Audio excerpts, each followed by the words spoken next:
My name is Sterling McLaurin, and I'll be discussing the intelligence cycle and, in particular, the case of the 2016 Ataturk airport attack.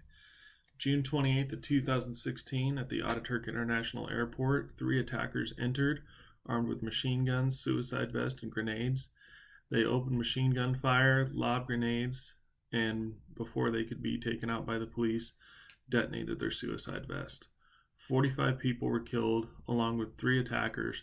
Another 230 were injured. The attack was quickly linked to the Islamic State, Syria, and Levant. And we have identified the mastermind as Ahmed Shatayev, who is the head of the Kavkaz Emirate and is closely affiliated with ISIS. Two of the attackers we know were Russian nationals. One was believed to be Central Asian in origin, but not fully disclosed. We believe the attack was due as a retribution of the Turkish government for rapprochement with Russia. In 2015, Turkey had shot down a Russian aircraft and was trying to make amends, including increased cooperation on terrorism, which this could be seen by the Islamic State as an existential threat due to the operations that they have in Turkey and the amount of fighters that they recruit through the Caucasus and Russia. First thing in terms of the intelligence cycle that you have to look at is planning and direction. Who should be involved? Three intelligence agencies that I feel are important to this are the Central Intelligence Agency, the National Security Agency, and the National Geospatial Agency. Security considerations that should drive this analysis, really the main one is, could this happen in the United States? Could this happen in the U.S. homeland at our airports? And with this being, not being the first airport attack in Russia or in Europe, how much more likely are these attacks going to be, and at what risk does this pose to U.S. citizens traveling abroad?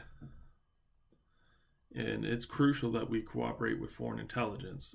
This is their homeland. They're surveilling these terrorists and know more about them than we do. So any information that can be shared that we can do to help each other is just going to make it more likely to prevent a future attack. Other agencies that should be involved, the Department of Homeland Security, and I would also say the Department of Transportation, since they help fund U.S. airports. We know who the attackers are. We know they're from Russia. We've identified the motive as it being Turkish rapprochement. And this is similar to other attacks, very similar. In fact, a few months prior, an attack just like this had happened in Belgium. The biggest obstacle in dealing with this case is dealing with the oppressive regime such as Turkey, who has become more autocratic in nature, and following the attack, in a nutshell, pretty much shut down the internet. So trying to get clear information from them is going to be very hard, especially right now with the U.S. and Turkey not getting along. Only glimmer of hope for this is that with this attack, they realize that ISIS doesn't care who they are, and they might want to reach out to the United States and, in fact, increase intelligence and military cooperation.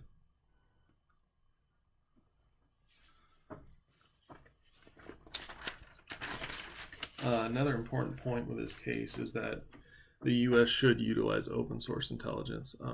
That man who believed to be the mastermind of this attack, Ahmed Shatayev, it was mentioned in European newspapers, cases involving him where even though he'd been arrested in the past, in fact got caught in the Ukraine with blueprints of IEDs and terrorist fighters from the Caucasus region.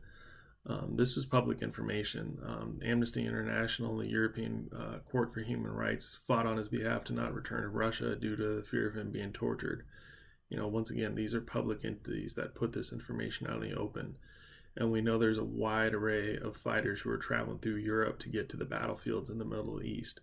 So it is crucial that we pay attention to what's being put out over there.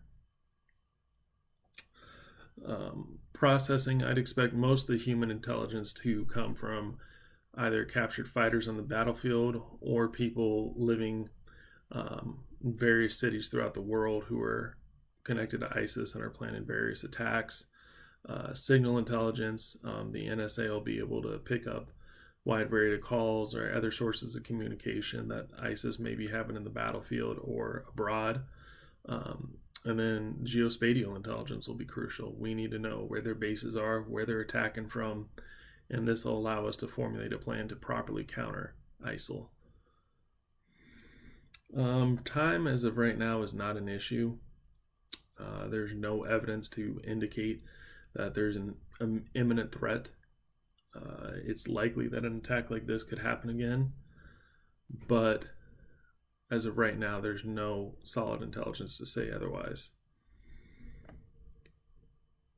Only real bias that I can see in this dealing with this is that we have people in the U.S. government who right now are not fans of Turkey for their attitudes towards the United States government and our European allies, and also in terms of dealing with the Turks, they see many things through the lens of it being Kurdish terrorism, and it's possible that they could in the future, place and blame on the Kurds for an attack that they did not commit.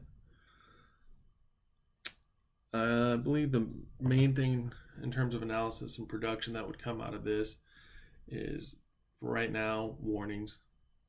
That's the biggest thing. Make people aware. 3 of the attackers, all of them had on heavy winter coats in the middle of summer. It's not something that's not normal. So putting out warnings to people on what they should look for is going to be very important. And the overlap that I'm seeing here is that we've had multiple attacks throughout the years at European airports in particular. And this seems to be a common theme. And for the US, we can't control what other governments do with their airport and infrastructure. But the most we can do is make our citizens aware of what's going on and what to be on the lookout for.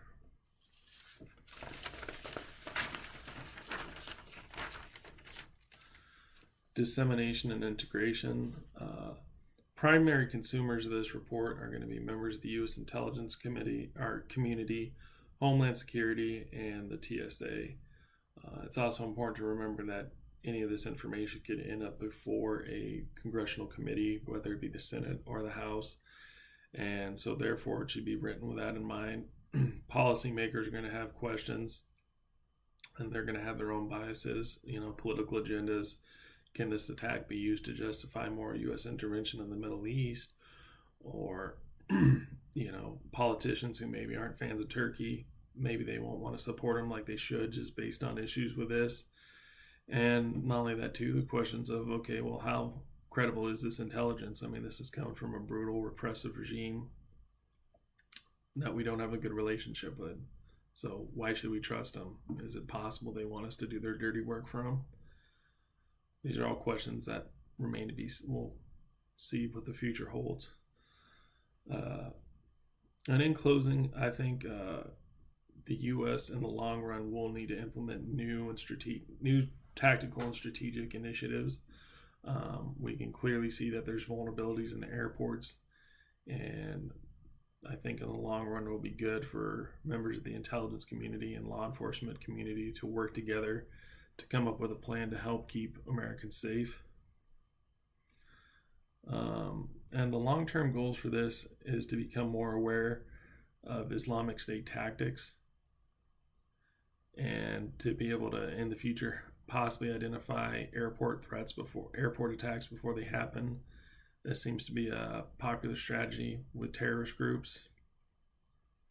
So it'd be worth looking at, ways to surveil suspicious men, what to look for, who to look for, and last but not least, the intelligence cycle is important for achieving these goals. I mean, this is the cycle that allows us to look at information step by step, break it down, make sure that it's accurate, that it's verified, that it gets to the proper people, and hopefully prevent future attacks. I look forward to hearing your feedback. Thank you for your time.